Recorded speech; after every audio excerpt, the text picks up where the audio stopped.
Bonjour, bienvenue sur SR TV dans notre émission Levée de fonds. Les entrepreneurs en recherche de financement viennent nous présenter leurs projets. Aujourd'hui, c'est Benjamin Mercadier, le fondateur de Sonar, qui est une application de paiement pour soutenir l'économie locale. Benjamin, bonjour. Bonjour. Eh bien, commençons par la présentation de Sonar, si vous voulez bien. Oui, comme vous l'avez dit, Sonar, c'est une application de paiement qui soutient l'économie locale en récompensant les achats qui sont effectués dans les commerces de proximité. Alors, avant d'entrer dans les détails, peut-être deux mots sur votre parcours Oui. personnel et qu'est-ce qui vous a conduit à créer cette application ? Oui, deux mots sur mon parcours professionnel et personnel, parce que c'est important. Professionnel, j'ai une quinzaine d'années d'expérience dans le digital marketing. J'ai travaillé dans des grandes entreprises multinationales comme Sony, Huawei, Parrot, Publicis et dernièrement Rockwool. Donc j'ai été mené à travailler sur tous les leviers du digital marketing. Et ma vie personnelle est assez importante parce que mon père a été maire d'une commune pendant 15 ans. Et son enthousiasme, son énergie, sa passion, son temps à développer l'économie locale, ses commerces, ses services, a quand même assez influencé. Il vous l'a transmis. Tout à fait. D'accord. Alors, comment ça fonctionne exactement et quels sont les points forts, les atouts qui vous distinguent d'autres solutions de paiement avec du système de cashback, etc., qui ont vocation donc d'aider justement les commerces locaux qui en ont besoin? Tout à fait. Donc en fait, on soutient à la fois le commerce local à travers le pouvoir d'achat. Donc comment ça se passe ? Chaque achat qui seront effectués via l'application, c'est un système de cashback qui sera automatique. Donc par exemple, vous allez demain acheter un bouquet de fleurs à 30 € dans un partenaire, un commerce partenaire de Sonar. 1,50 € iront directement dans votre porte-monnaie sur l'application. Parce qu'en fait, c'est un système de cashback D'accord. automatique de 5% sur tous les achats que vous allez effectuer D'accord. auprès des commerces partenaires de la ville. D'accord. Et ce porte-monnaie va être réutilisable auprès des commerces de la même ville. D'accord. Donc c'est dans une application, j'imagine. Donc j'alimente mon compte et au lieu de payer avec la carte bancaire ou avec une appli, Lydia, machin, etc. C'est ça. En gros, il y a 3 étapes. Ouais. Première étape, vous liez la carte bleue avec l'application. D'accord, ok. Carte bleue, PayPal, donc carte bleue uniquement. Carte bleue dans un premier temps. Ok. Et après, vous allez vous rendre dans le commerce partenaire, scanner le QR code qui se rapproche des caisses. Ça ouvrira directement l'application. D'accord. Vous n'avez plus qu'à payer directement le partenaire du commerçant. D'accord, comme un Lydia, quoi. Donc, et lui, il est sur ce terminal, il voit que j'ai payé, Exactement. etc. Et du coup, automatiquement, vous aurez vos 5% de cashback qui alimenteront ce porte-monnaie. D'accord. Il y a un autre système qui se différencie aussi, c'est un système de parrainage de 2%. Si vous parrainez des personnes, vous allez... Mais du coup, alors les 1,50 que vous me créditez, qui est-ce qui les paye? C'est le commerçant, c'est qui? Donc, notre business model, c'est Oui. un système de commission de 10%. D'accord. Qui seront prélevés sur chaque transaction faite via l'application.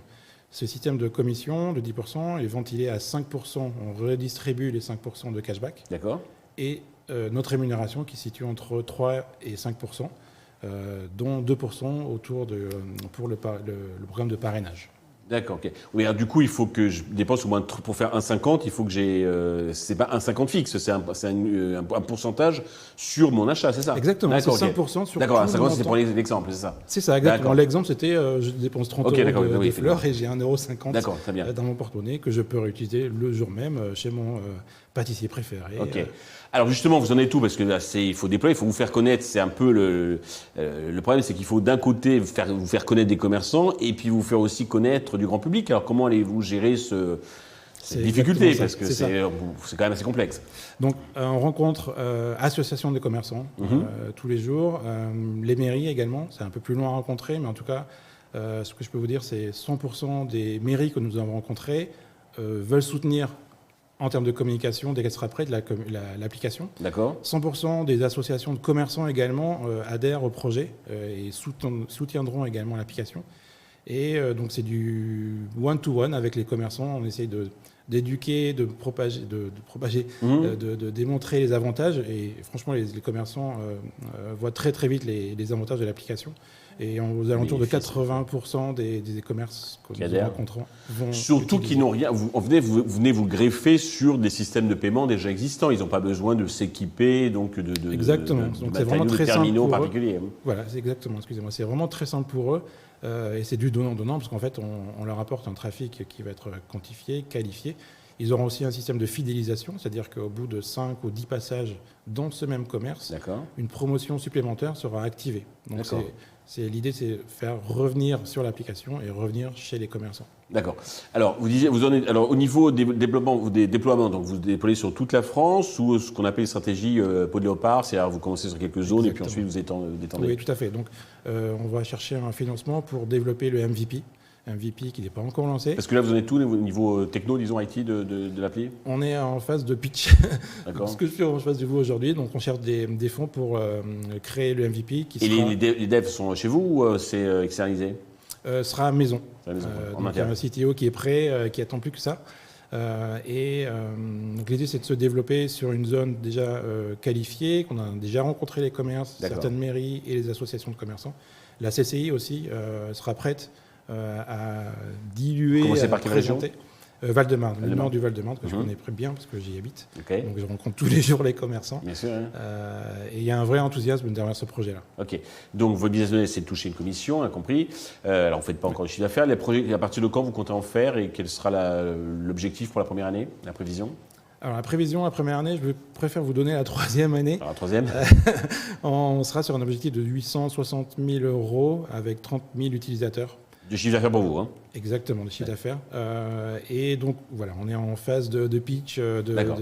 Alors, vous pitchez donc pour chercher de l'argent. Combien et à quel usage ces fonds vont-ils vous servir ? On a compris pour développer l'appli, et puis quoi d'autre ? Alors, on cherche à lever 500 000 €, de préférence en BSAR. D'accord.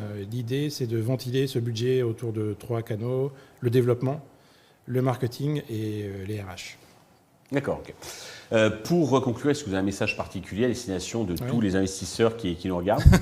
Oui, alors soutenir Sonar, c'est un vrai soutien pour donner du dynamisme à nos villes, nos commerces et surtout au pouvoir d'achat.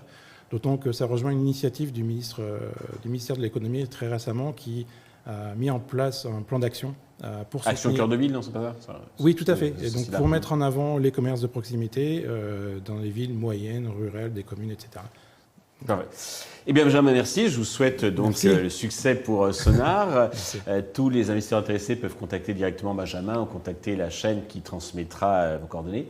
Merci à tous de nous avoir suivis. Je vous donne rendez-vous très prochainement sur Investisseur TV avec un autre projet dans lequel investir.